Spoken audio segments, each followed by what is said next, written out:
Survivor News. Survivor News. Survivor News. Survivor News. Survivor News. Survivor News. Survivor News. Survivor News. Survivor News. Survivor News. Survivor News. Survivor News. And we are back this week with your Survivor News. We got the three amigos back, okay? The baby boys. I'd like to formally welcome back to the podcast, allegedly the people's champ, the winner of Ghost Island, first merge boots of Winners at War. Don't do that. HGTV host and host of the Wendell Holland YouTube channel. Let's welcome back Wendell Holland. Okay, Thank you, Perp. Thank you, Perp. we're We not back, baby. about to do a Perp, bell don't off. even do that. We back, baby. Let's go. It's good to be back. It's good to be home. Also, let's get. I didn't think you would hear that bell. We're not about to do a bell off. Brice, relax. Let's just continue on. Okay, so welcoming from the great state of Illinois, the Illinois. people's champ, The the people's real baby boy. champ, the people's baby boy, the senior. You may know him from The Floor is Lava. You may know him from The Circle Season 2, Emily, or you may know him from getting a Happy Meal on the Instagram, Jack Atkins. Mr. November. Mr. November is in the building. Baby boy, how are you? Oh, I'm good. I don't think I've ever been so excited at this podcast. And what we were just figuring out my technical difficulties for like 15 minutes. So now we're back. We're feeling lively, and it's just so good to be back. It is so good to be back. We've got a new season of Survivor that the first episode did not disappoint. And if we're kicking off, Survivor, the baby boys are currently on tour, the Brice and Win Present 43 tour, and we just shut down New York City. It was truly amazing, and we have another show on the way. October 5th, we are heading to Houston H-Town, and listen, the lineup for Houston is That's finale worthy almost, man. And listen, if we speak in finale, we will be in LA, Brice and Win, for the finale. So listen, we're on tour. We'll be in Philadelphia. We'll be in Washington, D.C. We'll be in Boston. And listen, Boston, we see y'all. Boston is practically sold out. So if you want to go to Boston, you better click the link in my Instagram bio or Wendell's Instagram bio, or head over to Brice and Win Present and click the link in that bio, and we'll see you soon, Houston. And also you can click the link you can just go to the Instagram bio and check out some of the footage of the imagery from our party in New York. It was a star-studded event, okay? We had the Queen Cerie, we had Lulu Lala, we had Tiffany, we had Mike, we had Abraham, we had Cash, we had Victoria, we had Brooke, Cam High, we had Jelani, we had Adam from Big Brother. It was Lichiani. And listen, I think we need to just address this with the posse now. We also had a huge, big guest pop on through. And before we even tell y'all, even though you already know, I think that it's important to model the things that you want. Model acceptance. Model being the person that allows people to be who they are, and you show up authentically as yourself.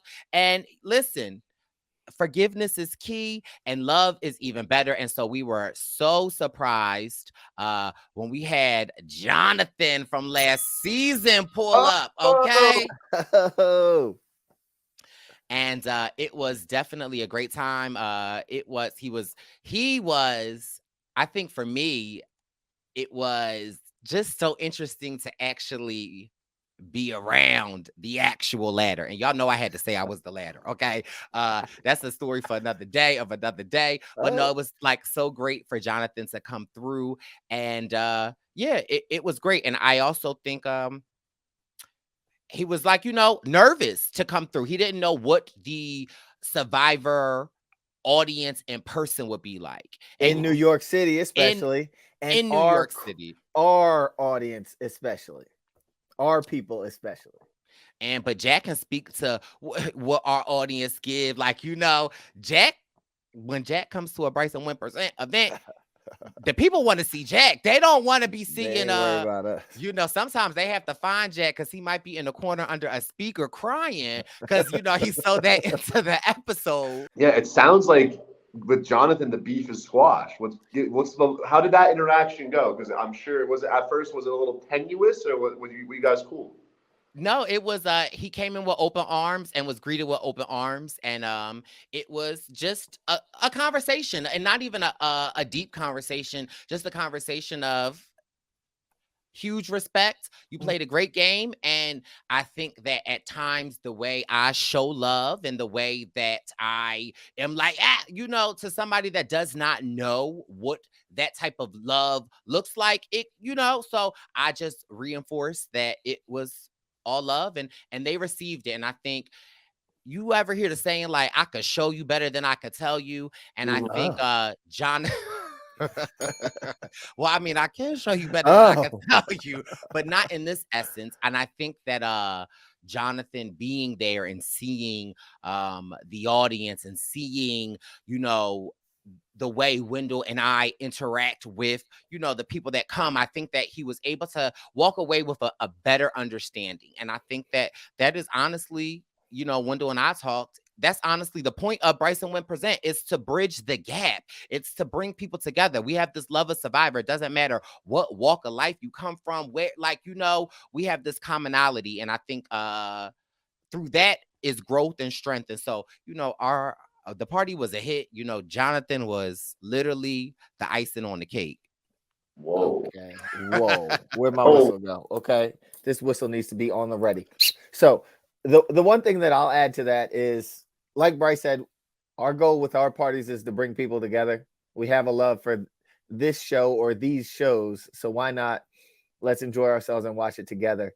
And our good buddy, Mike Turner, Hoboken Mike from 42, who he might have made appearances at 41's parties, and we didn't know anything about him, but we were like, hey, it sounds like you might be a part of the Survivor family coming up. We welcomed him with open arms, not knowing how he would perform on 42.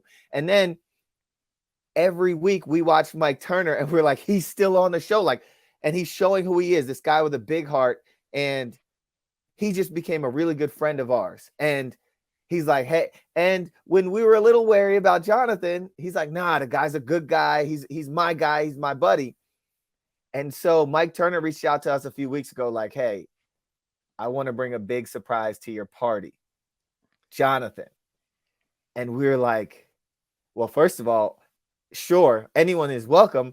But also, obviously, we had the past, whatever it was last season with him. And then we started Mike telling us he felt the confidence to bring Jonathan to this party, made me and Brice think a little bit like, wait a minute. Mike knows that we kind of had a little beef with him, but Mike trusts us and Mike trusts him. And so he's like, all right, I can bring these people with different perspectives into a room together and trust that good people will be good people. Yeah. And as soon as he walked in, me and Brice ran up to him, big hugs, welcome to the Survivor family, and all of that. And for me, it shows a lot about Mike, the person that he is, but also him having the faith in us that he can bring people together and make sure it's going to be a great thing. And it was a great thing, not just for us, but really for the fans. Because when he walked in, Brice, listen, you would have thought Lil Kim came in for me. The fans were like, and also this is what I have to say about Jonathan.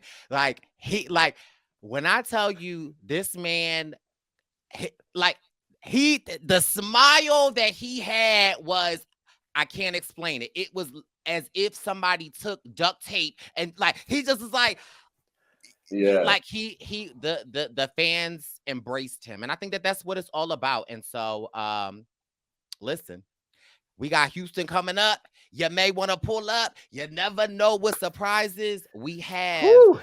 in store. But listen, we could talk all day, all For night that. about this, but we here for some Survivor news. Ooh. Survivor news is back, and we Hey. here to stay. Ooh. We got Jack in the back. Wendell. Wendell, I was going. You're about to say what? We Enough got is Jack enough. in the back. Wendell for play. Whoa. 43 is here to stay. Hmm. But Yeah. Brice is listen, talking trash. so let's get into the episode. And listen, Jack, will you do the honors of moderating this season 43? Wendell, you have been demoted. Okay. That ain't right. Back to the merge you go. I mean, back to what was the name of the island, Jack? Or back to Edge. what's The edge. Wendell, go to the edge. Where Wendell is in the edge of extinction. Y'all are No, wrong but for that. seriously, let's take it back to the original roots, baby boy. And so let's break it down for us. Let's get it popping. I can't say enough. I'm so excited to be moderating. Also giving me major FOMO with these parties, but I'm excited once I graduate to really come out to a lot of. But diving into 43, I mean, those opening scenes always just give me chills watching them, and it's so exciting to watch the season. But right away we see, great 2-hour episode, opening sequence. We get everyone riding with their tribes on the boats. And we're getting a lot of confessionals, and a lot of the confessionals are like they're going back to back, and we're getting a little flavor from everybody. And a lot of the confessionals are about how excited people are to be here, how big of fans they are, and there's sort of an extra highlight on people being such big fans of the show. And just on the boats, what did you guys make of these opening confessionals? Did anyone catch your eye? Like, how are you guys feeling watching them? I thought the confessionals were great, and I felt like, again, with the diversity initiative that we were a part of to help kick off, the diversity and better storytelling, and we got that through 41 and 42. But I felt like, just as a whole, walking away from this first episode, I felt like I had such a huge understanding for about 80% of the cast. I felt like, one of the criticism that I would give last season is I felt like I got to know the person when they got eliminated. Mhm. And I feel like with this season so far, like, I just have so much respect for so many different people. I mean, I could start going down the list, but I just know so much. Like, I think of Jesse, his stories. I think of NECA. I think of Lindsay. I think of Noelle. Like, seeing Noelle for me was like, I love seeing Noelle, and like Jeff pointed to her and her telling her story about losing her leg, and for her to be out here and realizing, first, I got like chills when she was talking about how she wanted to enjoy her life and she didn't want to have regrets, and that like losing her leg could have been the best thing to ever happen for her, because it's almost as if like she started living life. I just was like, it was just so inspiring, and just to see that, for me, I was like, okay, Survivor, y'all better open our hearts to these people, because I'm here for it. Yeah, they're showing out. Like, they were able to cast a group of people with these awesome stories. Awesome, like the literal definition of awesome. Like Jesse's story, how he had his tattoos removed off his face. And as they started talking about it, your mind is going somewhere like, wait a minute, this guy, face tattoos, wait a minute. And then they start showing like his past photos, and you're like, wow, this guy was in a gang, and now he went to Berkeley, they said. Mhm. Berkeley, and then another really prestigious Duke, I think, and then Duke for a PhD. Like, come on. Carla, she is I think a first generation graduate, also another Berkeley alum, right? If I'm not mistaken. I'm not sure about. I know Janine was a Was first Janine? Well, generation immigrant and a college graduate as well. I just want to say, like, these stories, you got this super diverse group, and another cast where I think a lot of people will find people to root for, and the people that you don't root for, or the people that are a little sneaky, they seem fun to watch too. Mm-hmm. And I'm sure we'll get to those people. But yeah, Jack, on the boat ride in, I was getting vibes from Winners at War, because we pulled up in 2 different boats, and that's where we jumped off. And yeah, so Yeah, yeah, and exciting time. Yeah, I thought Ryan too. The way when he overcame cerebral palsy as a kid, Mhm. that was so amazing. And what I like Brice touched on it. What I liked about this episode, 2 hours with only one vote out gives a lot of time for camp life, learning who the people are, and even though this is our first time meeting them, having those stories gives a lot of context to like who they are as characters. So I think that just adds a lot. Whereas there's other seasons you might go through the first episode and you might not hear from anyone at all. Like, Anyone. don't hear from once, and you're like, yeah, it's harder to get invested. So I like that the edit this episode is gonna pay off in the long run, and now we get to know these people better. But now they've pulled up in the boats, they hit the beach with their tribes. Just to refresh everyone at home, we got the Baca tribe in yellow, which is Gabler, Owen, Sammy, Janine, Ellie, and Mariah. Then we got the Coco tribe in blue, which is Ryan, Gio, James, Lindsay, Cassidy, and Carla. And then we have the Vezi tribe in red, which is Dwight, Cody, Jesse, Justine, Noel, and Nika, I believe is how you pronounce it. NECA. Nika, yeah. And so I just wanted to ask you guys, even before, like as Jeff is questioning them, do any of these tribes as a group stand out to you in a good way or a bad way? Like, who do you feel like is going to be the tribe to keep an eye on? I think that was the most interesting thing about this season for me, is that normally on these, I always take it back to Cagayan, where it's like we have the Bronze tribe and it's like Cliff Robinson, you see Sarah Lucina, I'm ready to eat, you see Woo, you see, like, there's normally such a dominating cast, and with this cast it seems like not that Go ahead. not Go that ahead and any of offend them somebody. are not, but they just all seem like regular people. They all, like, we know that they were just like, we know that they're Survivor fans. Now, mind you, as the episode went on, I saw Ryan and I said, now, wait a minute. Jeez. Do we have a future Zaddy? But no, they all seemed equally yoked. It was very interesting. I felt like they all had presence. They all had very strong figures. They all had, strong women. They all had like equally sized men. Yeah. I felt like this. I'm like, okay, like, will it come down to how they work together? Will it come, like, it'd be interesting because normally what happens is there's one tribe that has a Jonathan and they dominate all the physical physical aspects of it, and then the Brain tribe gets obliterated. Mm-hmm. Obliterated. The Brictionary is back. Episode 1 of Brictionary's back. Did we say obliterated? But with that being, although I tend to agree with you where there's nobody who's like a crazy standout in one way or the other. But looking at it for the first time, I really felt like the Red Tribe, the Vezi tribe, was really stacked. I mean, Dwight, Cody, Jesse, all super athletic, and then the girls too, Justine, Noel, Nneka. Like that's a very strong. You have a Paralympian. Justine is super fit and smart, and then Nneka, for she's 42. I think she's, for her age, is super athletic and I feel like ready to go. Whereas for me, the Baca tribe, the Yellow tribe, looked a little weaker compared to the other two. I mean, Coco has like Ryan, who's a beast, and James, but the Baca tribe for me just didn't have any standouts. Like compared to the other women on the other tribes, I felt like this group was a little weaker. Obviously, they have Gabler, who's the oldest one.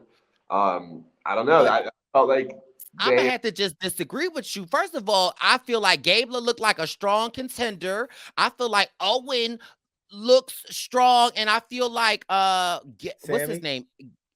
Gabe? Sammy, Sammy is like a football player. Sammy is built. You know, he might be 19 saying he 32, but like Sammy is built. And that's another thing I just want to talk to y'all about since I just brought that up. What is y'all take on Sammy feeling like, I don't want them to know I'm 19 because they're going to say like I'm a kid and they can't trust me as a kid, so I'm going to say I'm 22. Well, I hate to break it to you, Sammy. 19 or 22 to Gabler, who 87, it's in the same age bracket. No, Brice, don't do that. I love Gabler, but I'm just saying, like, on my season, Morgan did that as well. She lied and said that she was like almost 30. Like, I feel like it doesn't matter what age you are, it matters how you show up. True. I think when you're that young, squeaking a couple or a few extra years does something. A teenager who would be the youngest person on the season, maybe, if you squeak a few more years in there, you're like, I'm 22. In Ghost Island, when Michael Yerger said he was however old to everyone, we took it as that and we kept it moving. If he would have said he was 19, we would have looked at him like, we're going to run over this little kid. But if he said that he was 19 but still showed up how he showed up, like, would you be like, oh, he's 19? Yeah. I think it's that initial perception. I mean, as someone who's 22, of course, I know what you're saying, Brice. Like, the way that you show up and the way that you act is like the you, most. for instance, take you. But if I heard, if someone came out there and they said they were 19, I would think back to when I was 19 and think I was a much different person. Whereas saying you're 22, of course, it's how you back it up and how you act. But there is that sort of initial level of like perception where if a kid's 19, you're going to probably think that they're a little more ignorant, less experienced, and you might look at them differently in the game. Or, when it boils down, and especially Sammy looking older than 19, like I think he passes for 22, and I think it's a smart, small little lie to just gain a little bit more respect from people, as opposed to being viewed as like the teenager, which I think is unless you really are the teenager and like really look it, and that's part of your strategy to really play that up. I think it's smarter to go like early 20s because it kind of blends in with everybody a little bit more. Okay, then my cliff note to that is, if y'all saying it's fine, I don't mind it, but keep that same energy when I'm in person and I tell somebody I'm 28. I don't understand why that's funny. It's going in the other direction. But it's not, though. You're going 2 decades down. Same. I'm not going 2 decades down. I'm going 2 years younger. So I'm just saying, keep that same energy when I do it. So that's fine. Fair enough. Didn't see that one coming. A lot of people say Brice and Sammy might be the same. Yes. I invited Sammy to my 3rd birthday party. He was 2? Yes. Yeah. He was what? No, he was 4. He was older than. Yes, he was older. Okay. But moving it forward, right away they go into their first reward challenge of the season, competing for flint, machete, pot, kind of all the essentials. And we see a sort of a 3-part challenge.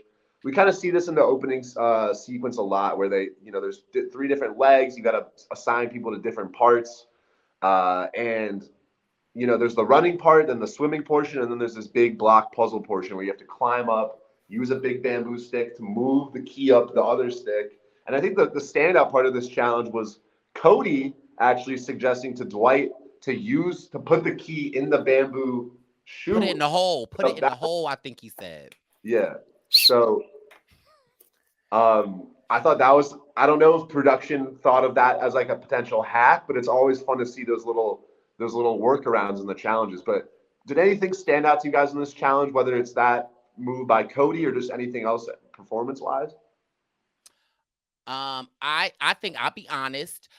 For me, I was interested in, I was like, I wonder how the tribe will decide with Noelle. Like, are they going to have her like stay back and stand on the thing? And like, but, and I was like, again, my respect my respect level for Noelle in this when I was like, oh, she going out and getting. I was like, you know what, Noelle here to play, and I loved that. I also loved the homage for me of like, you know, getting a little key off the thing. I was like, okay, it's bringing me back to my Kagyan days when I had my like my 1 second of shine and you know my one of 2 episodes. So I thought that was interesting. I thought the boxes, that's a kind of a hard puzzle to put together, and I loved the energy from James this episode because it seemed like Lindsay was doing something, and then all of a sudden I know we're just like, move, you gotta move us to the left, move us to the left, move us to the left, like he was like Yes, Philly. Philly was in the building. And so I appreciated that, James, and I just was like, okay, with the win come through. So it was exciting. And I'll be honest, I don't love these challenges just for some Flint, though. Like, I'm gonna need you to throw in a little rice. I'm gonna need you to give me a little something else. The monster is here, Brice. Okay. So, we're not throwing in nothing else. Okay. The monster is here. okay. Just put the Flint in the hole and we be good. Okay. I know what you mean, though. It's like they're doing this epic opening challenge for something that all the other tribes end up getting with. Always got right. And so it just seems a little weird, but I mean, I guess also with the 26 days, it's like, let's get it started. Exactly. Like that first challenge, it could be for nothing, and I probably would be going all out. Like, Oh, yeah. that adrenaline and the exhilaration of that. But the Vezi tribes ends up winning that challenge thanks to Cody's suggestion about putting the key in the hole. So the other tribes now have to go back to camp, and they once again, like 41 and 42, we see the Savvy or Sweat challenge options. First off, we see the Baka, the yellow tribe, and Sammy initially offers to dig, but Owen, realizing that he would probably be the other person to dig, doesn't want to be isolated from the group, and so they kind of decide as a group to go for the Savvy challenge, where it's a 4-digit number made of all these different bones, and you have to make the largest whole number possible by moving 2 of the bones. And you know, I'd love to hear your thoughts on this, but Sammy ends up figuring it out, and I think he presents it in a very like chill way where he doesn't seem too smart. I think he's like, yo, what if we tried this? That was smart of him, because given how he looks as a bigger guy, as an athletic young guy, you don't necessarily want to be the one that's like, oh, like we just got to do this and this, and like it's easy, and then everyone kind of looks at you like a threat. So, but with that, I thought that bone challenge was really interesting to watch. What did you guys think about it? I want to know first from you, Jack, because you're one of the smartest people that I know. When you saw that, do you think you would have been able to like move the 2 bones and make them a 1? And that thought occurred to me, because I had seen like riddles like this before, I guess you would call it, like brain teasers like that before. But I will say, I don't know if I would have realized that, because I think my inclination would have just been to put the ones at the front. right. But I don't know if I would have realized to put them in the certain spots to make the other numbers like move up and then make that bigger. So I think I would have realized that you have to use them to make the ones, but I don't know if I would have put them in the right spots. So it was definitely a tough question, and they made it look pretty easy. Wendell. Yeah. Now, that's a lie. Now, y'all know I'm a little slow. My thought process. Say it again for the people in the back. I'm a little slow, but it's okay. Part of, I feel like what part can only hold you back is the only things that like you don't admit to. So anyway, my thought process was now tell me if you feel as though this is logical, was like, try to make the first number the largest number. Like go ahead, Jack. like if it was like a 4, try to get it to like a 9 or something, because like I think that's what they were doing too, because they were messing with it and kept it 4 digits, and we're trying to make like, I think maybe the first number was a 6 or whatever, and they're trying to make that into an 8. And then, I mean, yeah, especially if you've never seen a question like that, I think that is a very like logical Thank you. way to look at it. And then you just got to think outside the box, I guess, really Oh. that next step. Outside the box or outside the bone? I think. But yeah, so they get that done, and then we move over to the Cocoa tribe. Question. What do you guys think you would choose? I'd like to ask Brice first. Would you choose a sweat or a savvy? And then I'd like to ask you, Jack. Mm-hmm.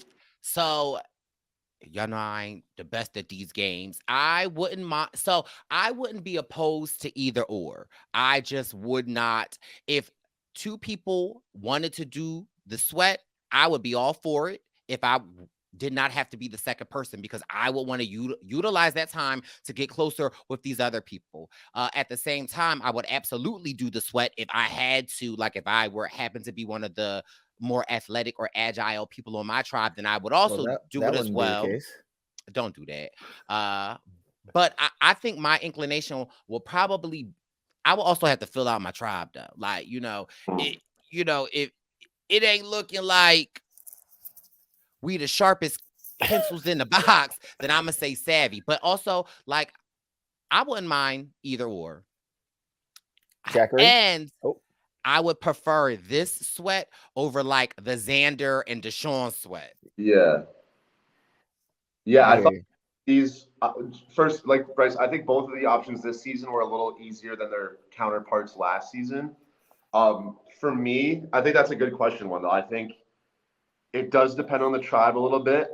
I think that in a lot of 6-person tribe configurations, I would be one of the people expected to do the sweat, and I really wouldn't want to be separated from my tribe for 4 hours working my ass off because I don't want to dig for 4 hours. I've seen go wrong. I don't want to be out in the hot sun digging in a huge sand pit just for some. I mean, obviously, like Flint is important, but you can go without it until you win it. I feel like so that time away from camp and draining my body, I think, is not worth the potentially just doing the savvy challenge. Even if you lose the savvy challenge, I think for the people that have to dig, it's just kind of a detriment. Granted, if we did do the savvy challenge, I also think there's something to be said. Like maybe I see the answer, but you have to kind of hold back in a way. If you're seen as sort of an athletic guy, you don't want to immediately be like, oh, here's the here, like kind of like Sammy just tried to navigate. Like you don't want to be like, oh, it's easy. Here's the answer, because that could also put a target on your back. But in the same way, it's a good way to see how people's minds work too at the beginning of the game and see who might be kind of more clever than they let on or who's like holding back. So I think I would generally lean towards the savvy challenge, but even that has sort of its drawbacks because you have to play it correctly. Right. I agree. Is there something to saying I'm just going to do the savvy challenge because it keeps the numbers together? And at this point, I don't even want to do something that's going to separate two groups, because that's when things can happen. Exactly. And I also love it in that same vein of thinking, because mind you, that's I think what the majority of people would do. But I also feel like you might have a player out there that wants to I want to show my tribe I'm the strong one and be advocating for that. And at the same time, there's also time for you to mental note, okay, Bobo got to go. But well, also, I will say in to the opposite, that's definitely true. But to the opposite, I am thinking, you don't want to be away from the majority of the tribe, the group of 4 that goes to camp. We saw in 41, you have that time with one person where you're working hard. It's sort of a not shared trauma, but it's a sort of a shared experience that brings you together and gives you time to talk. Whereas the 4 people at camp might not be strategizing yet. So we saw Xander and Voce in 41 make a quick bond. We saw Danny and Deshaun make a bond that lasted to the end of the game. So that's one of the benefits, where if you see someone you really want to work with, you do the sweat with them, you can really form a nice immediate alliance that other people might not have. But that's what I like about this savvy or sweat thing, is there's a lot of pros and there's a lot of cons, and you have to kind of analyze your situation and weigh them to make the right decision. It's not like a clear cut thing. One of the pros as a viewer was we get to discover Ryan. Okay. We get to discover Ryan. And not only is Ryan intelligent, easy on the eyes, he's a logical thinker. Okay, because he said we go in an X and that will cover the majority of the ground. Now, my behind was thinking, yeah, we could go in an X, but it also is going to leave 4 different quadrants untouched. So is it really working? But listen, Ryan found that boom, pot and pan in 30 minutes. Yeah, I wanted to go over to that because he crushed it, but I am like, does the X strategy actually do anything? Like because I feel like it's actually more limited. It doesn't cover more ground because if you're just digging in a straight line, it doesn't matter where you dig. But I do think maybe it's like by going in an X, you can maybe see. Maybe it gives you more room to like stumble upon the bag. Like if you're just digging down the side, it's like if you're digging on the corners, you're not that sort of like maybe I'll catch a piece of the bag in the corner. I don't know. Like Wendell, what do you think? Because I can't tell if it's like the best. Yeah, like, I don't know if there's the right way to do it. Right. Because I would think that like if you have this big square or rectangle of land that you got to cover, I'd start in a corner and go to the bottom, then up, then down, then up, then down as I work my way over. And my partner would start on the other side and do that also. But under these circumstances, it would have taken you forever to get to the middle and find that thing. Whereas in this case, if you're doing this X strategy, then yeah, it worked out. It was the right thing to do right then and there because it got them, it got them the bag. Oh. And what did they start screaming? And James was walking. He's like, I think they found it. I think they got it. Yeah. Yeah. No, it was. I do think strategically. I mean, it's such a small thing. Like you're digging a lot, regardless, probably. But the way you said, like, I do like giving yourself the ability to like have both sides of whatever you're digging be able to sort of like touch new ground. You know what I mean? Like, whereas if you're digging against like the edges, then you might not like stumble on that little corner of the bag that might be chilling there. But it was kind of just dumb luck in a way that they found it this way. But I like that he approached it strategically though. Right. Like, it might not change a whole lot, but it shows that he is like thinking about how to do things in the smartest way and not just the most physical. Agreed. And it's just a plan, and you can make a plan and set and like follow. And I think that for me was just like, I like that you are emerging as a natural leader. Mm-hmm, mm-hmm.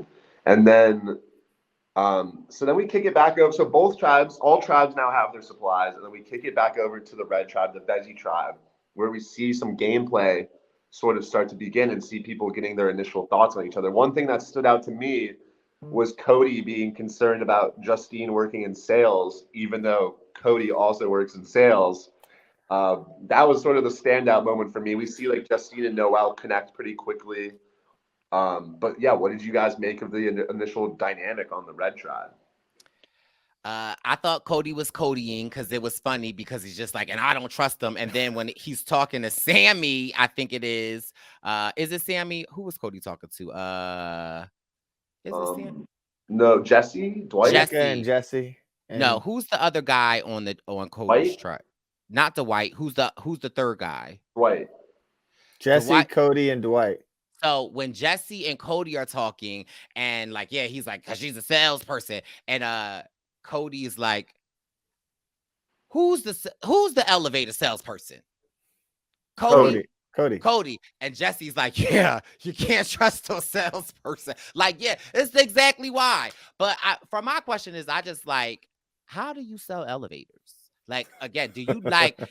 Could you imagine like somebody knocking on Ben's door, like, hey, Ben, you want an elevator? Like, you got 3 stories. yeah. You're tired of going up and down them steps. Like, but I'm sure it is a relatively competitive market realm. Yeah. But I liked I think I started to get kind Cagayan vibes with their shelters as they're like starting to build it. And we get to see more of like Dwight's personality. And I love how smart Dwight is, but also at the same time, I feel like he's quirky and I don't know what the word is. He's very interesting to watch. Yeah, I wanted to comment on your Issa look about him, where I thought it was really interesting. I really liked him, like what he said, like his plan going in, like sort of what he brings to the table. He said he like the winner he was most like was Wendell. But then when asked like which player who didn't win was he most like, he said like, oh, I'm not like anyone who's ever lost. And I'm like, that doesn't make any sense to me. Like, how does that work? Like, Meanwhile, he is Bryce's twin at all things. They have the same mannerisms. They have the same bro, like they are the same person. I'm watching him and I'm like, even the awkward Brice is the most awkward person you'll ever meet when it comes to everything. And I noticed some like little awkward moments from our boy. They're like, can you cut the coconut? And he's like, I mean, I've never tried, but I will. And it's like that's even a Brice answer. Yeah, I think it's crazy though. Like, over 500 people have played Survivor. Be like, oh, the winner almost like is Wendell. Like, oh, but other than that, nobody. But also is that could be strategy though. Like, why would you, if you are going in to win? I mean, it's also like, and I don't want to jump around to tribes, but I also feel like on the yellow tribe, I feel like Gabler was giving me a little bit of Rox Roy when Owen was like, you know, I'm trying to make connections with people. Nobody really wants to play. And Owen's like, hey, Gabler, if I hear your name, I'm going to tell you. And Gabler was like, well, actually, the goal is to win. Like, huh? Yeah, I was gonna kick it over to the yellow tribe. Owen was definitely met with some not as much enthusiasm to strategize as I think he had. But we do see the girls kind of form a quick bond. And I wanted to just like touch on that a little bit because y'all know me. I love Survivor. I give my all to watching it. And I definitely did not expect on the rewatch to kind of like get emotional watching this. And I believe it was, I'm not sure, y'all gonna have to help me because I'm not great at their names right now. It might have been Ellie, maybe, who was sharing the story about her sister who she lost to a drug overdose, and that, you know, one of the last conversations in which that they talked about was about Survivor. And, you know, and she was just saying like it's a pain that you never really get over. And for me in that moment, I just got really emotional just because like I, very similar to Ellie, lost a sibling to a drug overdose, and very similar to her, like when I went out for Survivor, is when like my brother's episodes really kind of started to get a lot worse. And although I had come home from Survivor, I had not really seen him since I had gotten back, and he had passed very recently after.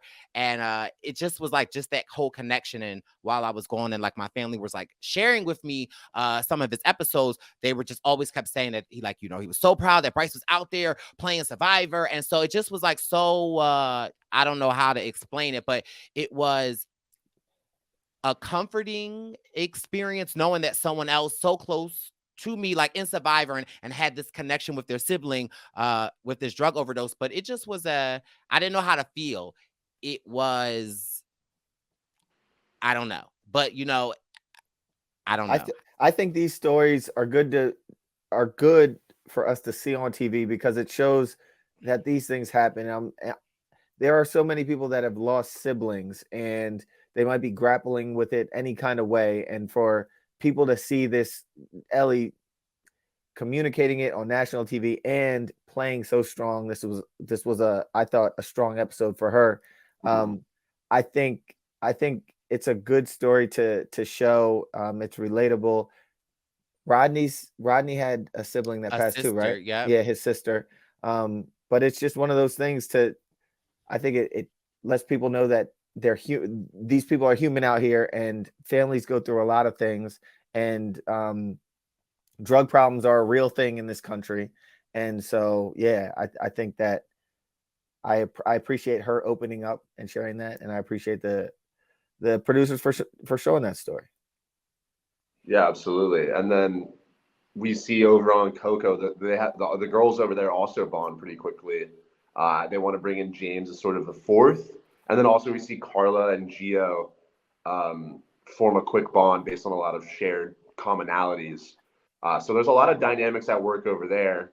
And before we get into this journey, did you guys notice anything on Coco that really stood out?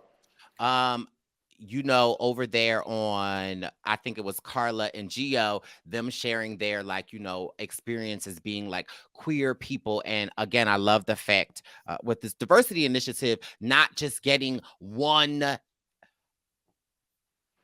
LGBTQ plus representation, getting the multitude of it, and to have two people on the same tribe that are like vastly different. And to hear Gio's experience was heartbreaking. I was like, this episode was like so funny to me at times, and also like just like tearing my heart apart just knowing Gio and hasn't talked to his family due to the person that he is and like who he chooses to love.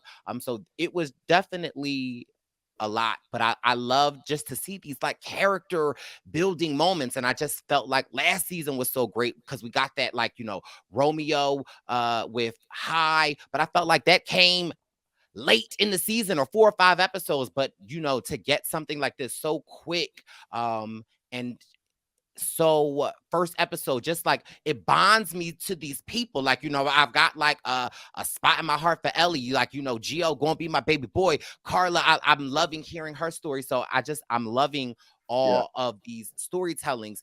And another thing, a common thread that I feel like I felt like on each of these islands is that each tribe has somebody on their tribe that wants to play, like play. And it seems like, some it's working for some, but like, for instance, on the one tribe is definitely Owen. Owen is he want to get something started. They not really doing it. And even on the Coco tribe, I want to say it's James, but it's really not. It's Lindsay. Lindsay is like, listen, if like Lindsay, like, I'm letting y'all know right now, I'm the leader. And I love it. And I like and she making moves and she's making good ones. And so, and on the other tribe, I feel like it's I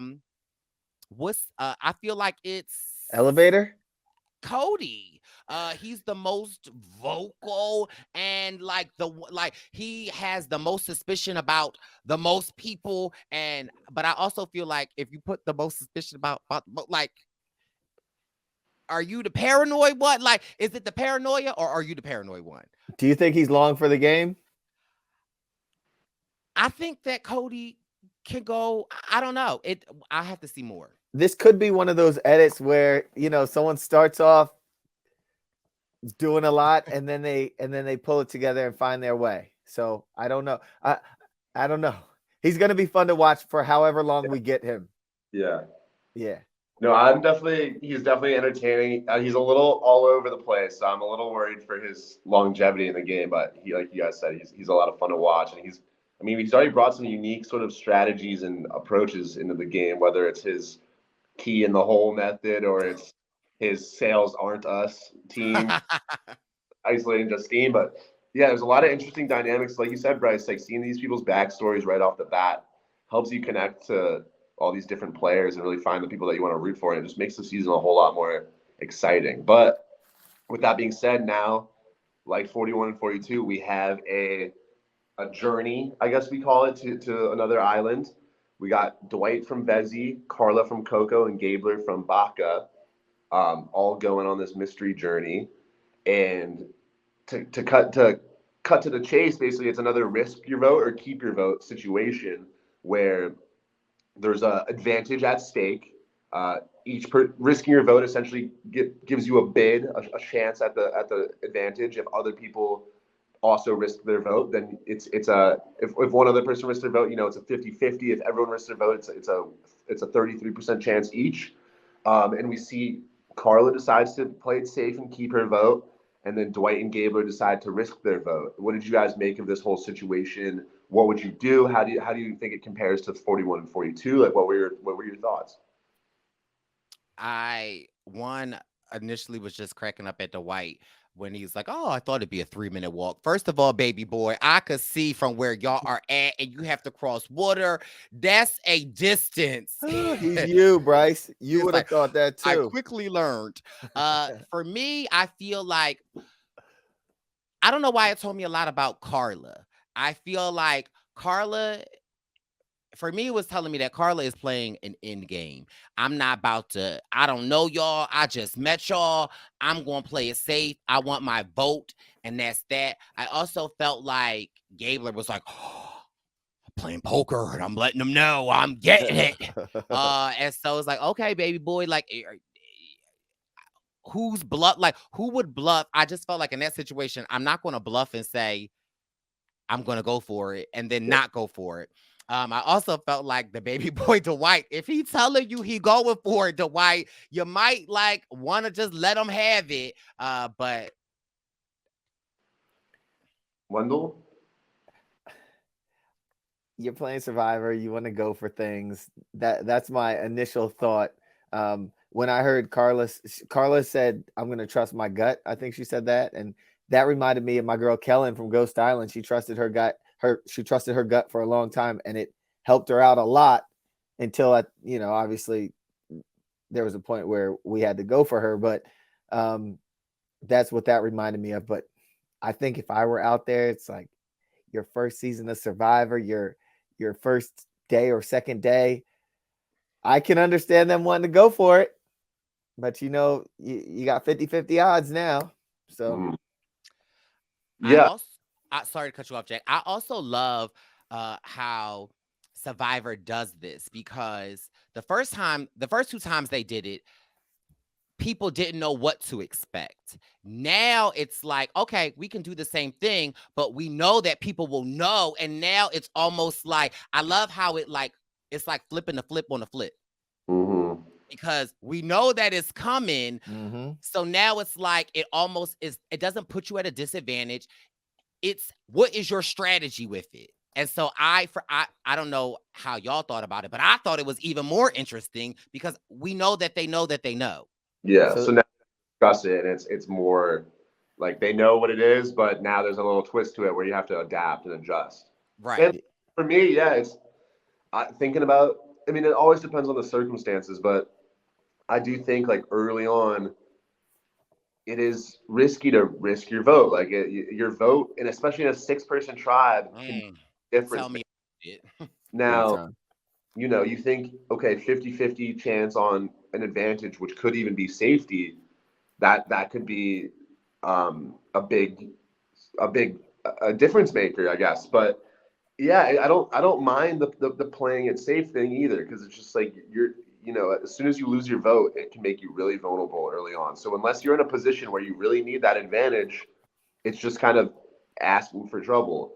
But to add to that, now, like you guys said, everybody knows about this. Like you go to the island, there's going to be something there. So now I guess you have to think about when you go back to camp, what do you say? Because if you just play it safe and keep your vote, and you tell people that, they might be like, well, maybe not. Really? Whereas if you go back with a note to show, you're like, hey, I lost my vote. Everyone's gonna be like, all right, well, they're telling the truth. So I thought Survivor did a interesting thing this go round, is that in the actual note, it said like to go off by yourself. So if you notice, no one read it in front of everyone to like prove it. They made it a little shadier that you had to go off and read it by yourself to cast more doubt. Yeah. So I thought that was like a cute little pivot. I also was dying. And again, this is how like Dwight is just like me as well. Dwight comes back and tells this story of like, and did he lie? No. But Dwight was like, yeah, we had to walk across this thing. The water was up to here. Dwight, if it was up to here, you would be swimming. But I got what he was saying though. Like, instantly, what's homeboy name? Cody was like, listen, if the water was up to here, he'd be soaked. He's not soaked. I don't trust him. I don't trust him. But do you need an elevator? Because if you need an elevator, I got one for you. Yeah, no, it's like you said, we see everyone kind of learn the lesson from the past couple seasons where they all told the truth. And now, does everyone believe that? Not necessarily, but I know it is very shady to come back and like not have a story. I did see someone comment somewhere. It would be funny if they did a journey like this where literally nothing happened. You come back to camp and you tell them that, and everyone's like, you're lying. You would almost have to like make something up to make it seem like something did happen. But so the three of us would have to make up something so that like if we ever swapped and people asked you and your story was different, then that would cast doubt. But also that would be hella crazy if it did not work. Also, so Gabler has it. He's excited. But I just felt like Survivor, is the budget getting low? Because that was not an idol. That was a bracelet. Like, how is Adam Klein going to think an idol is the podium and now y'all giving out bracelets? yeah, this is the one thing I was a little confused about. Is his idol, is it good for the first two tribal councils, but you can only use it at one of the two? That's what I'm assuming is the That case. what it is? At first, I thought he was just safe for the first two, but that seems like it's Too much. Too much. Yeah. Yeah. So I love that tweak in it. So also here is my question that I was like, oh, I'm gonna say wait to the Survivor News to ask this. So Dwight lost his vote, right? And so there was a tribal council that happened, but he still don't have a vote until they go to tribal his first council. one, yeah. Who knows Yes. when that So could be. say if he hypothetically makes it all the way, never has to go to tribal council and makes it to the merge, and he gets to the merge, he would still not have a vote then? I believe so, yeah. I understand why you're asking that question, Brice, because you didn't make it to the merge on your Here season, you but go. he probably wouldn't have it for the merge. And that's why in these situations, and especially on a 3-part tribe, I'm not risking my vote. Yeah. Even though having a vote didn't really, I didn't use my vote properly on Kanye. I want to do a quick just like strategy thing with you guys, because we were talking about, what if you go to this island and there's literally nothing there, and you don't want to tell say the three of us were on different tribes and we all meet up there and there's nothing there, and we have to come up with like a collective story to tell our tribe, and we want to all be on the same page. If you guys had to throw out suggestions for what we say happened on this island, like what are you thinking that we make up if you're on the spot? Or what's like the strategy, like the logic behind whatever? You don't have to go specific if you don't want, but Right. And we're assuming that we've all seen these seasons of Survivor. So we're all assuming that something has happened. So I would go for like an information swap. Like I would go for, it was like an information swap. The thing was there, like get to know these three or get to know these two, because your time still might be shoe. Like something like that, where it was like... That was the note. That was the note. Because your time might be shoe. And so I would then go back and be like, I would like hype it up to, I would think that like we're getting ready to swap tribes or something. I don't know. Okay, Wendell, what's your first thought? So if I go out there and there's nothing and I'm just walking in there. No, you're with us. Yeah. And we're just getting to know each other, but I'd be like, I met the most annoying person ever out there. He's not long for the game. As a matter of fact, he's probably going to get voted out as soon as they go to tribal council. But he's a very nice guy, and we might have a friendship down the line. He might have a very successful podcast. I might be very proud of him down the line. And I met another guy named Jack who seems very smart, but he seems like he could do damage in this game. But there was nothing on the island. That's it. I got to know these people. That's it. And you wouldn't be worried that everyone would go talk and be like, there had to have been something on the island, like Wendell said. Yeah, I'd be nervous as ever. I don't know. I wouldn't be able to lie. The three of us would have to, as we're walking or on the way back, think up some kind of a lie. Well, that's what I'm But trying that's the point of this exercise. All right, I got voted out. Okay. I'm the Here's- first boot. my idea, because I think, let me know what you guys think about this, because I think you wanna come up with something that like something did happen to you, and you want it to be something like exciting but not threatening necessarily. So I think my thing maybe would be that we meet up and we all have to trade our votes. So like for the first tribal council that we all go to, one of us controls the other, like each of our votes. So like maybe if Wendell goes to tribal, I cast Wendell's vote for him. If Brice goes to tribal, Wendell casts his vote for him. If I go to tribal, Brice casts my vote for me.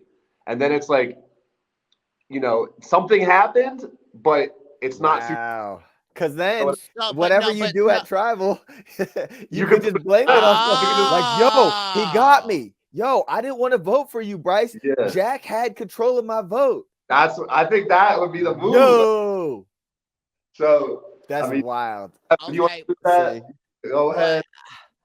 Wow. I hate I you. like that, but then they were like, how would they know? How would he know? Well, I just think that's like so random enough that if like they would kind of just have to, like you're always going to be sketchy once someone goes and does something and you don't have no idea what it was. But it's like I feel like that's enough of a story that it's like. No, Okay. but I'm just saying, like, how physically, if we were to say we go, like, my tribe go to tribal, and now I'm writing it because that's what would probably happen. Like, Yeah. how can I then say, oh, yep, no, Jack put the vote in? You walk up there and it's already written, and you walk back down. Yeah. Or you walk up there and you didn't find any parchment and you had to walk back, and now Yeah. you're sitting there waiting to see what your vote was for. Or maybe it's like, at the end of our time together, we each had to cast our first vote like on that person. Wow. So it's like it'll be like, hey, like for me, I was given Wendell's first parchment. I write with someone on his tribe and just give it to him, and that's his first vote, and that has to be his vote, or something like that. I don't know. Yeah, I'm gonna be a Cody. Where'd they get a pen? How'd they have a pen out there? It's just not making sense. That's a Jack, man, you got some wild ideas and I like it. Yeah, Yeah. no, I mean, but you're right. It probably would fly out there, just as long as you added to the story that we had to cross water that was like above our head to get there. You'd be like, Cody, the water was so high, we decided we want to buy an elevator. and he would be like, oh, I'm sold. Did he tell them that he does elevator work, or he's an like elevator I think he was technician? like an elevator repairman. Okay. I'm like, it would be funny if he was like, I work in like the elevator industry, and you were like, oh, what do you do? He's like, oh, I sell them, and you're like, oh, sales? He's like, no. Now, can we get back into Cody, because we brushed over his connecting over tattoos. Oh yeah. Yeah. So, do we know where he's from? Because he has, and I'm not one to say that someone has a strange voice. He talks a little different. I He believe sounds like Matthew McConaughey, I feel like. he lives in Hawaii. Hawaii. I don't know if that's where he's from.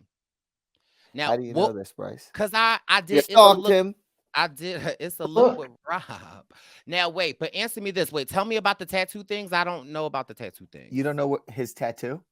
He's got the butt tattoo. Oh, It He says showed living. it right wait, where is his tattoo at? on his booty. They showed it on the show, Brice. I thought you would have noticed that. And I did a rewatch. I didn't see him show no we butt. have multiple freaks of the week. Oh my Yeah. God. It said living. Oh. Livin. Oh. Okay. That was the Huh?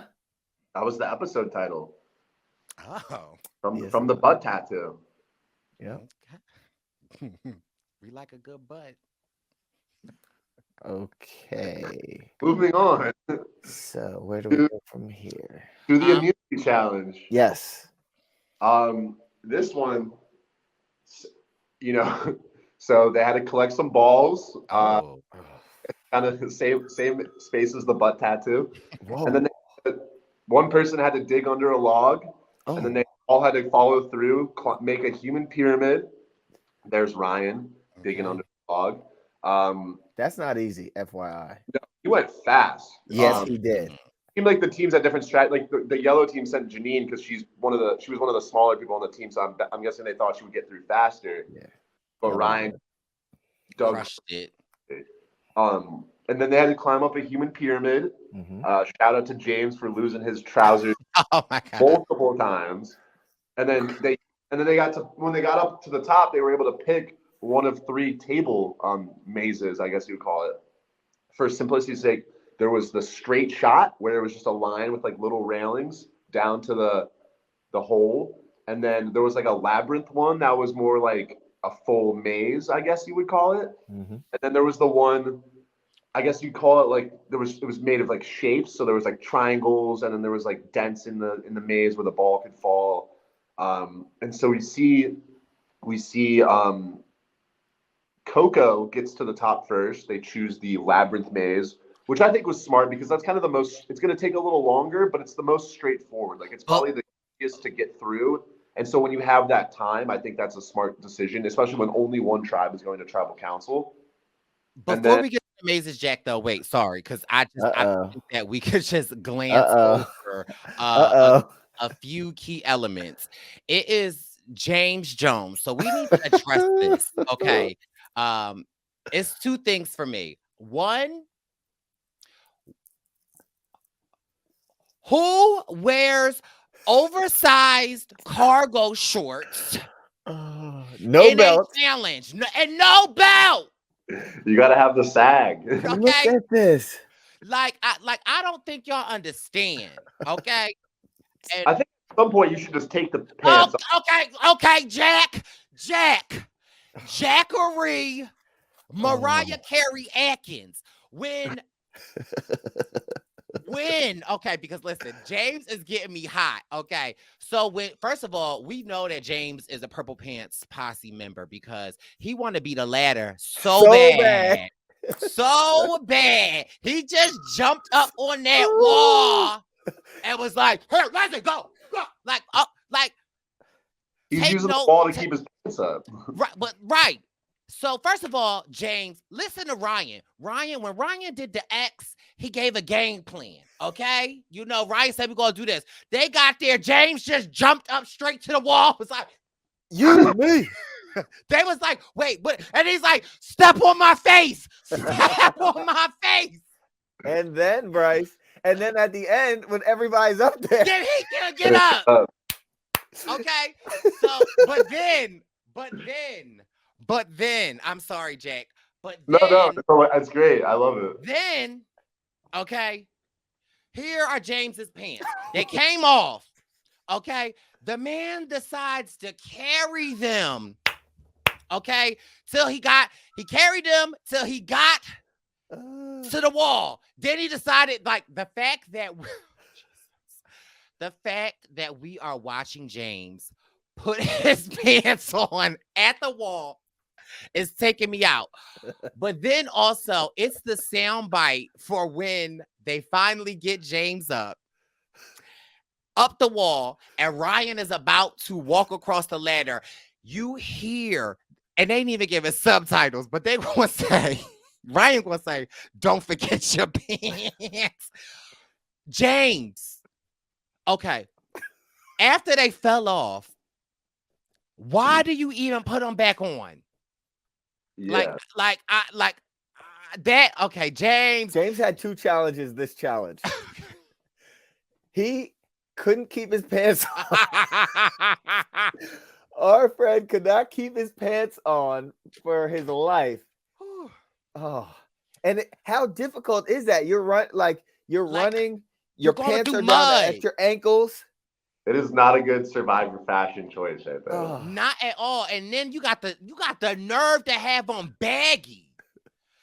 That took me out. Then when he jumped up to be the ladder, and what I love about James is that it's his energy. Like, we saw a glimpse of it at the bricks, but it was, if that man just on the ladder. Use my body. But it's like, okay, well, James, help her up on your body. He was like, okay, I got help her. Step on my face. But also, now let's take it to Gabler's tribe. Did y'all see? I guess it was it Sammy? Who's with Gabler? It might have been, Sammy. So Sammy was like, the ladder as well. And when Sammy was the ladder, What happened? did y'all see Gabler? Like Gabler didn't know how to actually Oh, use I him like- as a ladder. Oh. Gabler just He just missed. Gabler He just fell. charged him. Gabler was like, "Okay, you want me to be the ladder?" Yeah, I Ow! remember. Sorry, hold on, wait. Yeah, that was hilarious. Gabler was like, I got this idol. I don't need to, like, he just charged the man. So okay. We just had to address that. Yeah. Check. We couldn't let that slide. But The puzzles at the end. we're at the, just wanna So then they get onto the top of the platform for these table mazes. Like I said, you got the straight shot maze, you got the labyrinth, and then the one with all the different sort of shapes and like divots in it. That was on Winners at War. Yep. And then the Coco tribe picks the labyrinth one, which I think is smart because you have a lot of time. It's kind of like a safer bet. Like you're gonna get through it. It's just gonna take a little bit of time. Mhm. The Vezi tribe gets up and takes the straight shot one, which leaves Baca with the other one with the shapes. And I mean Coco dominates. They finish before anyone else even gets a ball, and then Vezi ends up getting theirs in, I think, before Baca even gets one. But what did you guys think about like you're the like what maze would you personally want to pick? And then B, what did you just kind of think about the ending of this challenge? I think that Coco picked the right one. I think that's the one that I would be most comfortable to do. I also kind of sort of wonder which is actually the harder one, because I think the straight shot one is that easily like the second place one? Because I thought that one could be, depending on your partner, it could be a little difficult. I thought the straight shot one was like easier than I expected in a way, because it had those little railings most of the way down where it's pretty hard for the ball to fall off. Now there was parts where there were gaps, and I think that's where you Right. fall off. But when the railing is there, it's like pretty easy to just keep it on track. It definitely is like riskier though, because if you can't get the hang of it, it's like you are not going to get to the end. But I guess that's the sort of the decision process there that makes it spicy. Right. So I definitely think they picked them in the correct order. Like the first tribe got there the best. But for me, it was the passive, aggressive, friendly, not friendly Sammy versus Gabler. And it made me like Sammy a whole lot. Like, they're doing the thing, and Sammy's like, "You got to work with me, bro." Gabler's like, "I'm doing it." And then Sammy's like, "Oh, no, thank you. Thank you. And then it's like, they do it again. And Sam's like, you got to drop it down. Gabe's like, I'm trying. They're like, okay, no, we're good. And then they're going back and forth. But I don't know why I am led to believe that I feel like Sammy might have been right. I feel like Gabler might have been messing up a little bit. Yeah. Am I imagining this, or did one of the tribes do it where Yes. they had both hands on both sides? Yes. Yes, I think Noelle took over. it was Jesse and Noelle. She jumped in front and she sunk the first one. And then they was like, "Go back to your side. We could do it. But I think for that one, their issue was that they weren't slowing the ball down enough. Yeah. And once they kind of realized that, you got to jerk it back. Whoa. No, Brice always going Brice. No, I didn't know that was going to come out before it came out. But right when it got to the tip, you had to jerk it back as a hard stop. Yeah. To make it go over. Yeah. Otherwise, it just drops off then. Right. But I did like that strategy of both people have both hands on the sides, because when you have 1 and 1, it's like your natural inclination is to correct it. And then if both people are correcting it, it's just going to overcorrect and you're going to fall. So Gabler and Sammy both kind of keep it balanced together. And so yeah, the Vezi tribe did a good job securing that victory and sending Baca to tribal council. So yeah, no, because I'm ready for Spicy Bricey to emerge. Yeah. So now we're back at camp, and immediately Gabler comes up with a plan. He's going to use his shot in the dark. Part of it was just like, I think he was like, "Oh, I underperformed, so I'm not going to even bother. Like, I'm just going to use the shot in the dark. If you vote me out, you vote." That's kind of the vibe I got from him, which was pretty weird. Like, I like that he's like a team player, but bro, don't just be like, "I'm just going to like sacrifice my own game that you guys can vote out if you want, but like maybe I'm safe." No, but he also was like, listen, I had 3 dreams in life. 1 to play Survivor, and I'm doing that now. Yeah. 2, I wanted to meet amazing people. You guys are amazing. And 3, I told my wife I want to find an idol. I mean, Those are your only. You can stick around, man. Like, Yeah. so, There are more things that you can accomplish out here, my friend. I mean, he accomplished a lot more than I did. But here is where, like, I feel like this is where it get a little tricky, because I feel like this is when they should have been playing and they weren't playing, because this is when Shan and a Romeo would have came out, because I would have been the one to say, "Oh, okay, well, let me hold your idol then." Like, but listen, just saying, let me hold your idol then if you're not going to play it. Since you want to be Boy Scout honor, that you just not going to use it, since you are putting that on the table, I would have just used that as an opportunity to test his trust. But again, thought it was kind of awkward. But again, this is where we go left with Baca. Okay. Because, and mind you, I love my girl Ellie, but Ellie, Janine, and Owen quickly are saying that like Gabler can't go home, because Gabler is so strong, even though he just messed up at the challenge. And then they come to the decision that it has to be Mariah. And for me, what I am pissed off about is that, like, well, damn, didn't we just have a all-female alliance? Like, that went out the window really quick.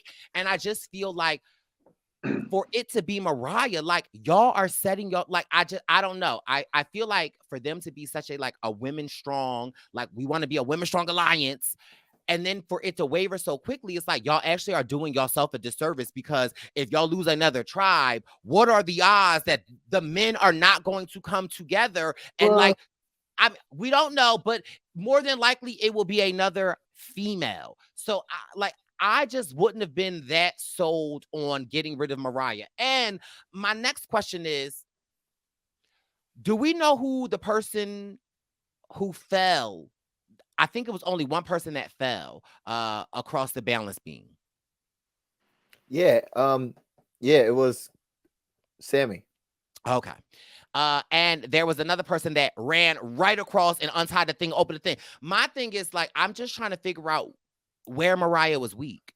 Yeah, it was weird because they said she was one of the weaker members, but even the episode showed her being pretty solid. Like, now, in terms of, like, Gabler obviously apparently does a lot around camp.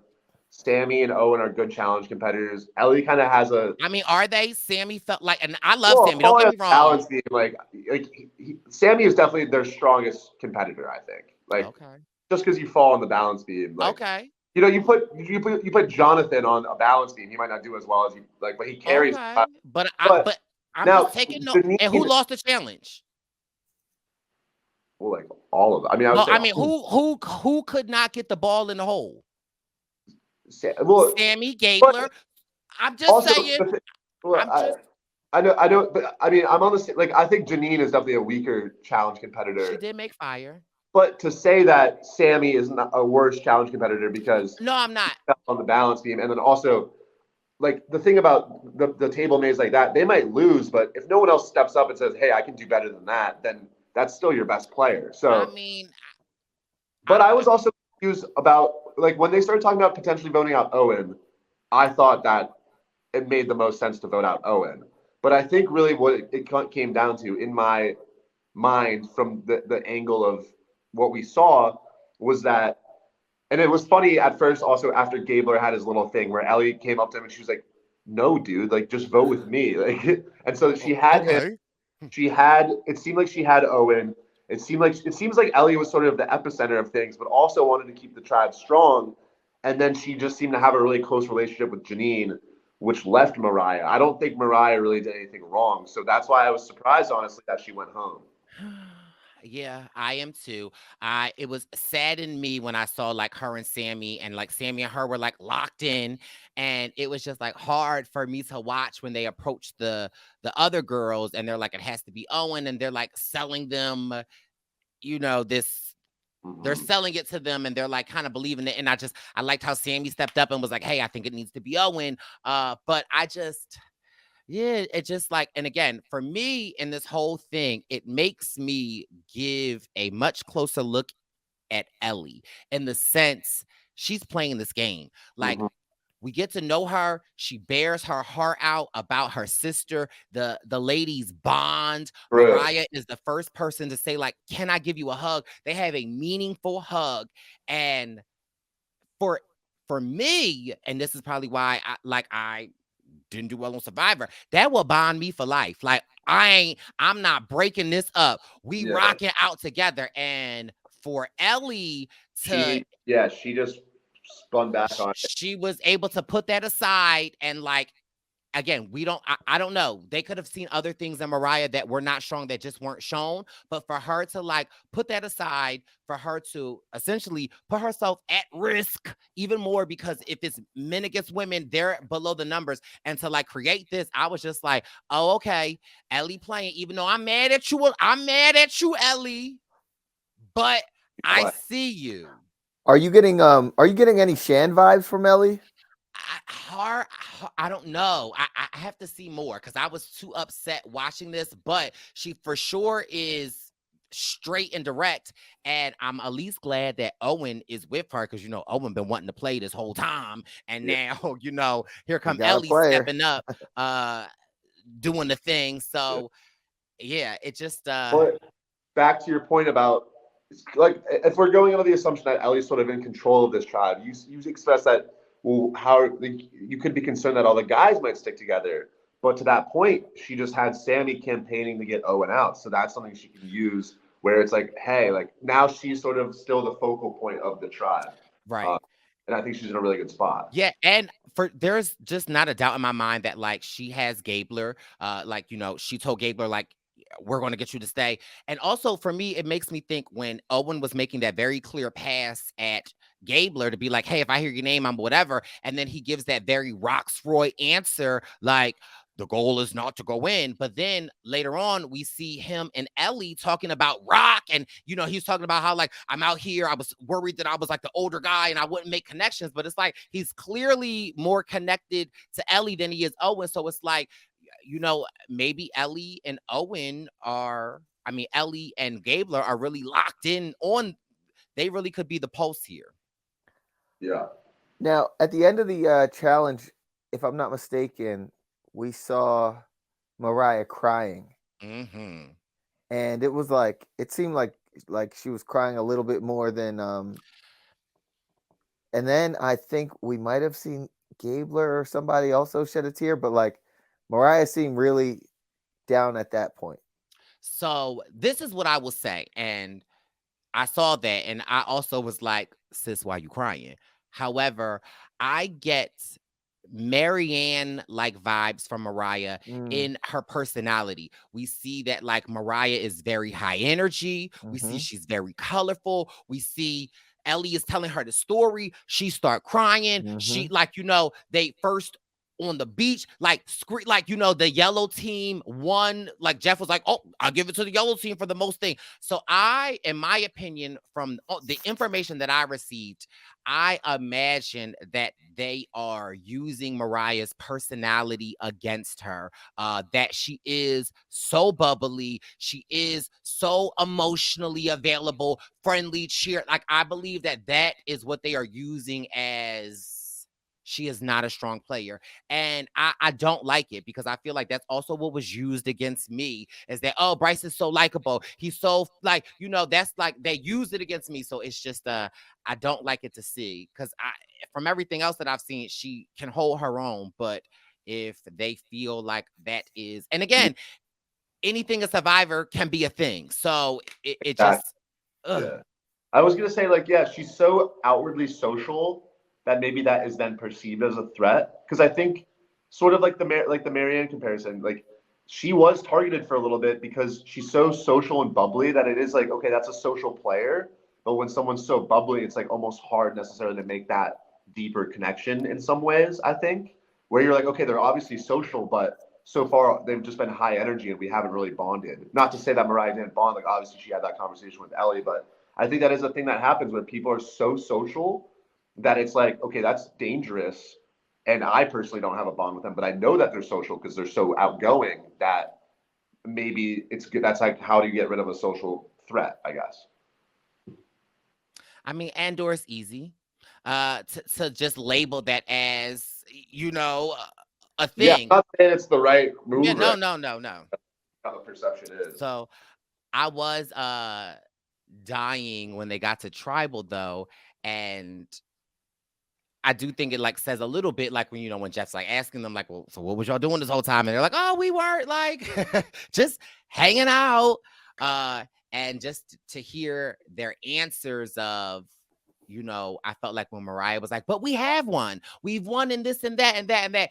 And I felt like it was more to the edit, because I feel like to give an answer like that, you must know something, or you must know that it might be your time, because there's not a fight in your, like, I felt like Sammy, I felt like there were people that were like, and I just felt as though she might have knew that she was being targeted and that there was nothing that she could do. But for episode purposes, they didn't want to reveal that to us. Brice, do you think that there was anything she could have done had she known?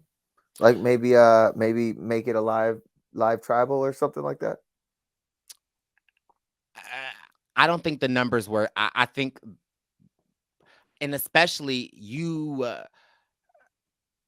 don't realize this because you've never had to be in this position, but when your tribe goes to tribal for the first time, it's like once they can identify a target that's like not you, and that's like it's no changing. Oh yeah, especially with such a small tribe. With such a small tribe. And I mean, I'm gonna bring it up because you know that's what I don't think this was at all racially motivated or anything. I think it's just the way the cookie crumbles. But I would be remiss if, like, you know, it just sucks that like on these like smaller tribes, you know, a woman of color is like always like higher likely to go home. And I mean, again, Jenny is a woman of color as well, but I'm just saying, like, it just sucks that it's like, but again, I ain't mad at Ellie for doing what she had to do and making this move and being able to pivot. And for me, if anything, I see her as if I'm starting my winner tally, I ain't making no official predictions, but this is definitely something that goes on your Indeed resume. That's like, you're willing to make moves. Yeah, she's probably my winner pick right now. Ellie? Yeah. Well, I mean, if I had to pick one, you know, I'm going to pick Ryan, but. Well, then I'll pick James. But Ellie, I was getting Michelle Fitzgerald vibes from Ellie. Okay, that's.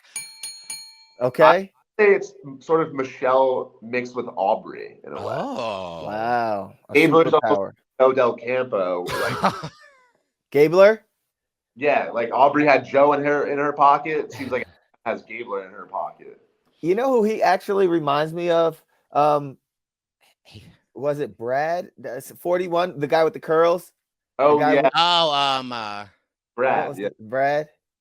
He reminds me of Ben. If Ben, oh gosh, Dregenberg and Bob Crowley, Drebergen and Bob Crowley had a son.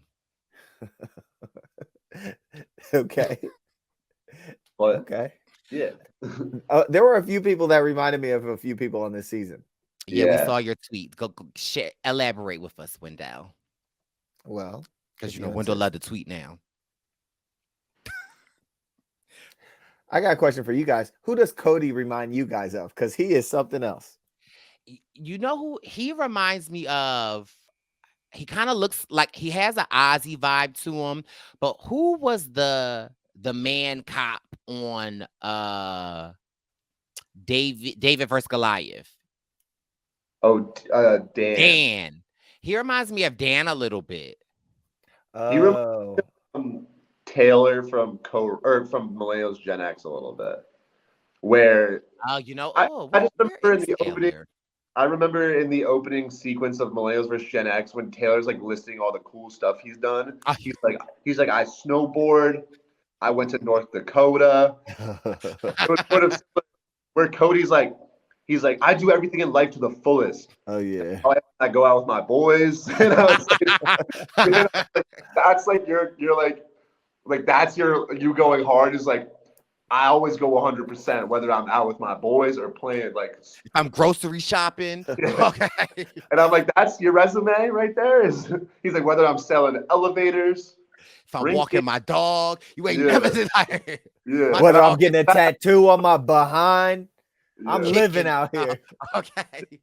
He also reminded me of Matthew McConaughey. Oh, I get that a little bit. Or not who Matthew McConaughey's brother. Owen. Oh, he reminds me of wait, don't Owen McConaughey, is that a person? yeah, they have Matthew McConaughey I has don't a know. brother. I don't know. It's Owen, and they got a famous daddy. And he looks like Matthew. He's always in like those comedy movies. You're not talking about Owen Wilson? Is it the Wilson brothers? Owen Wilson, he had the funny nose. The he was funny in the nose. Ben Oh, Stiller. okay. Yeah. So who's Owen Wilson's brother? It's not Donald McConaughey.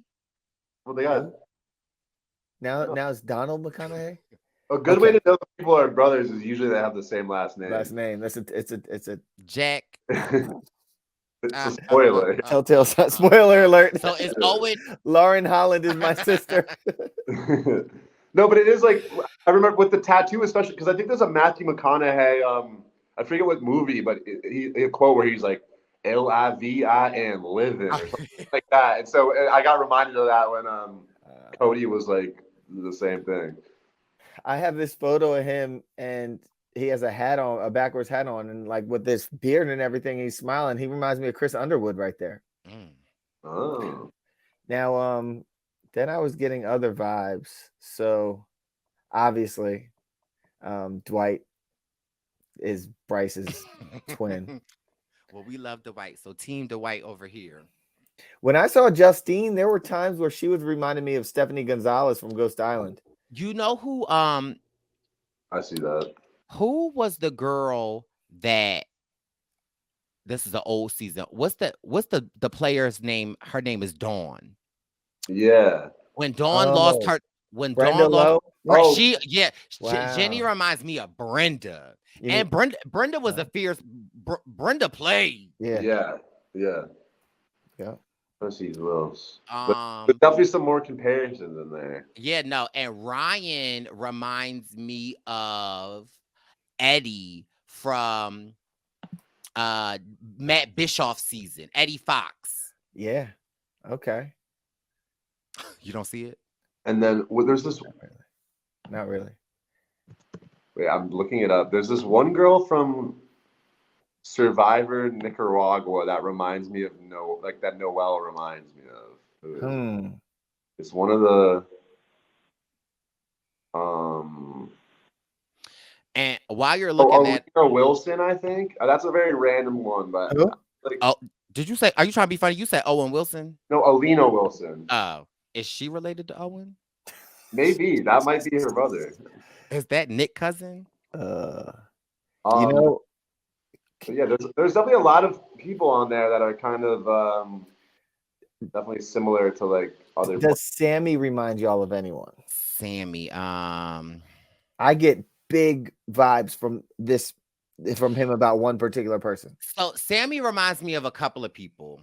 Go ahead. He reminds me of who was the person who got eliminated first on Ghost Island? Jacob.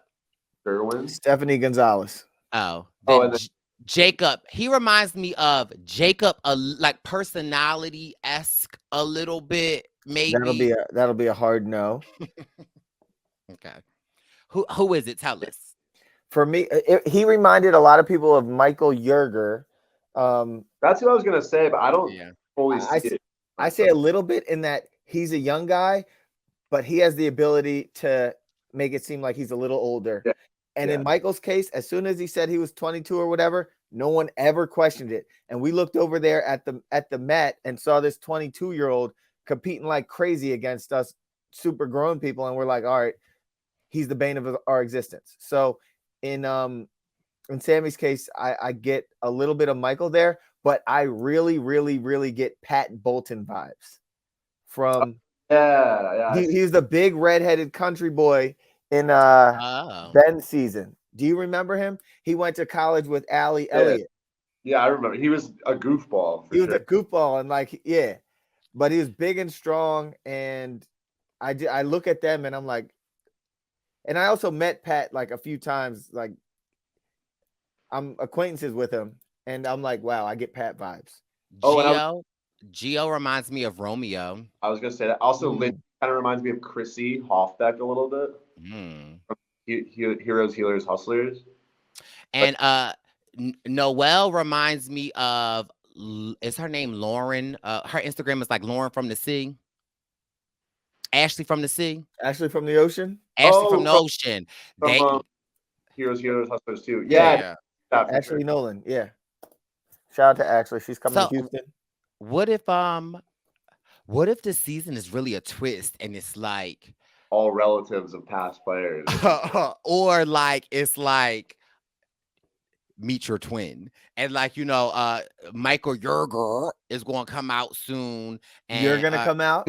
I'm gonna come out with my scarf on. Romeo will come out like they just replaced us in the middle of the night, and then we were just like on the island. Who does James Jones remind you of? You know who James Jones kind of, well, maybe not, but who was that? It was Crystal, it was Kenny, and GC. James has James has a little GC energy. I remember that scene where they were to go to the challenge and GC was MIA. Yeah. Like GC. But this was just after the night that he campaigned to be the leader of the thing, and finally took it up. That season was amazing. But it is truly sad to see our queen Mariah go home.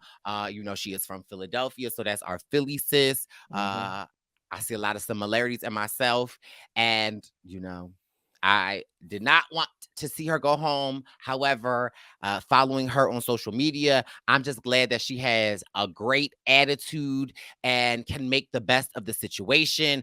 She posted a little TikTok where it's from like Meryl Streep, and it's like, when we get back to New York, remind me to call so we can have this matter handled. It's like the video, the sound block that they use a lot, and so it's like her in front of the TV, like putting on her lipstick as she's getting eliminated, and I think that that's what it's really about. And so you a winner in my book, queen. Okay, and take it from experience. The best go home early sometimes, and that doesn't mean that you still not a Survivor legend, okay? Because sometimes it's more after Survivor than in the game. So we see you, queen, and keep your head up very high. And you're our Philly sister, and you are part of the Philly, the illustrious Philly family. Philly is becoming a mecca of Survivor contestants, castaways, and you're one of them. So if you're listening, we love you, Mariah, and we're proud of you. Yeah. Before we pizza and coffee when it's all said and done. Pizza and coffee. Before we end this, our first Survivor news back, when we were doing the breakdown on the Wendell Holland YouTube page, and if you have not checked out any of our breakdown videos, even Jack popped up, make sure you head on over to the Wendell Holland YouTube page and show the baby boy some love. We were obsessed with TJ's outfits, and we used to break them down. Now, you know me on Survivor, I've been one to wear some crazy pants. Okay. I was a trendsetter with the hair scarf, and so I feel like I've inspired. So I wanted us to break down the white outfit here. It reminds me. I don't know if I can. if I have him, he's so a crazy choice of pants, I would say. Do y'all agree? Not agree? Yeah, they're Yeah. like they're athletic pants. They're slender. They're fitted. Oh, Brice, They are you remind me of smelling these your pants? pants that like Wendell used to have that I commandeered. Like the way the patches are, like I just feel like they remind me a lot of those pants. That's a strong choice. And if you was ever looking for them, Wendell, they here. Yeah, I So see. Those were I'll- expensive too. Yeah, this outfit. Have we seen an outfit like he almost looks? He looks. The pants are kind of warrior-esque too, right? okay. Like he's like a Mortal Kombat character. No, Oh, right? not Mortal Kombat. Don't he What look would like? Get what over here! Skeleton, like, what it what looks would like his mom made him throw on knee pads before he went to bed. Dwight was like, if I grow my hair out, I don't gotta worry about it getting wild while I was out there. I appreciate his like fro. I like the Dwight outfit. Ain't nothing wrong with a little crazy pants. Brice, can we get into the fro a little bit? So I noticed that like the fro was looking good. Mhm. Then he did the Bryce Isaiah buff. Okay, keep it. Okay. Okay, The wrap Bryce it up. Isaiah buff, kind of, Then all of a sudden the buff was off and the fro was still looking good. How does that, as someone that was on the island with the fro, and it took me a long time, and I had to sneak down to the water and arrange and put my headband on, and my fro was crazy a lot of times. His Pop stayed. right back out. Well, I'll give you the reason. You gotta walk through water that goes over your head. And you gotta make it in. But we see you, Dwight, and we're rooting for you over here. This has been your first Survivor news of the season. Baby boys, I can't thank y'all enough. I appreciate you coming back. We will be back next week. Oh, Hopefully, it hopefully ain't no spring vacation, spring breaks. Back. And I'm back. Jack is on his final senior I might semester. have to, I might have to hop over to James's new podcast though. It's called the No Pants Podcast. He was inviting me. I don't know. Also, don't forget, we got these parties coming up. We got Houston coming up, then Philly, then Boston, then DC, then the finale in LA. So make sure you grab those tickets. Yes, make sure. Maybe you'll see your baby boys all three together in LA. Maybe, just maybe, Jax will be allowed to come outside and play. If he's I had to get my grades right first and went to the party. So I'll be in LA. So yes, we appreciate you. This has been your Survivor news. Woo. James, don't forget your pants.